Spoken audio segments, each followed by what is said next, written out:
Little Red Riding Hood by Jennifer Shan, illustrated by Andrea Doss.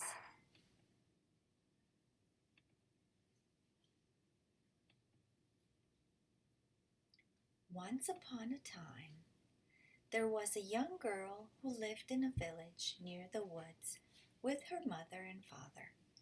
Every so often, they would travel to visit her grandmother on the other side of the woods. The young girl's grandmother always doted on her and gave her presents when she visited. The best present her grandmother gave her was a little red riding cape with a little red hood. She wore it everywhere she went, and soon enough everyone was calling her Little Red Riding Hood. One day, Little Red Riding Hood's mother called to her and said, "Your grandmother is not feeling well. Why don't you go for a visit and take her some treats to brighten her day?" "I would love to," replied Little Red Riding Hood. So Little Red Riding Hood set out on the path to her grandmother's house. As Little Red Riding Hood entered the woods, a wolf approached her. Since she did not know that he would really like to eat her up, she was not afraid of him. So they started to talk. "Hello there, little girl," said the wolf. "Hello," said Little Red Riding Hood. "Where are you going all by yourself?" asked the wolf. "Oh, I am headed to my grandmother's house. I am going to take her some treats." "That is so very kind of you," said the wolf. "Pray tell me, where does your grandmother live?" "She lives in the first cottage along the path just beyond the river," Little Red Riding Hood told the wolf. "You know what your grandmother would love?" the wolf asked.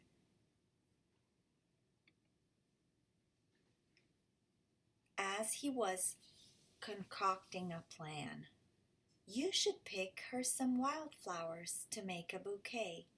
"That is a splendid idea," replied Little Red Riding Hood. And so she began wandering through the woods looking for the prettiest flowers she could find. That was exactly what the wolf wanted. Now he could get a head start and arrive at grandmother's house first. When the wolf arrived at grandmother's house, he knocked on the door. "Who's there?" grandmother asked.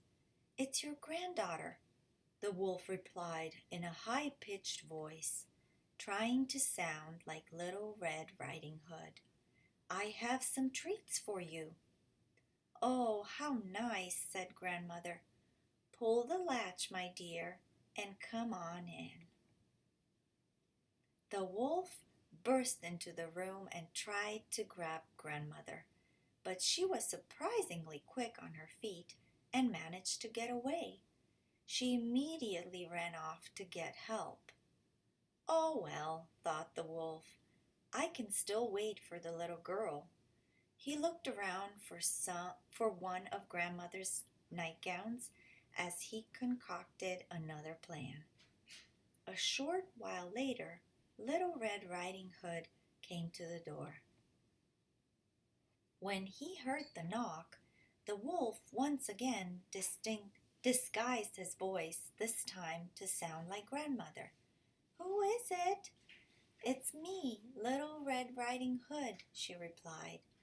"Pull the latch and come in, dear child," the wolf said. Little Red Riding Hood noticed that it did not sound like her grandmother, but she thought perhaps her cold had changed her voice, so she went inside.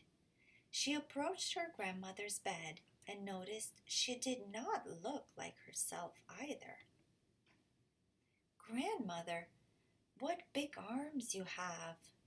All the better to hug you with," the wolf replied. Grandmother, what big ears you have! All the better to hear you with.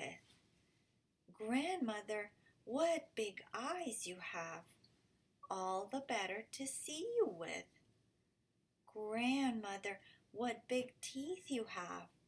All the better to eat you up with.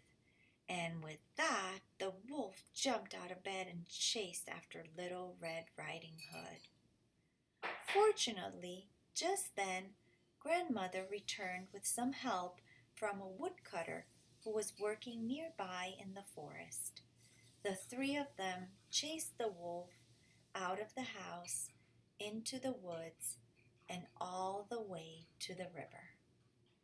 The wolf was running so fast that he fell right into the river, and the water carried him far, far away, and they never saw him again. Little Red Riding Hood and her grandmother thanked the woodcutter and offered to share their treats. As they ate cake to celebrate, Little Red Riding Hood promised them that she would never talk to a wolf ever again. The end.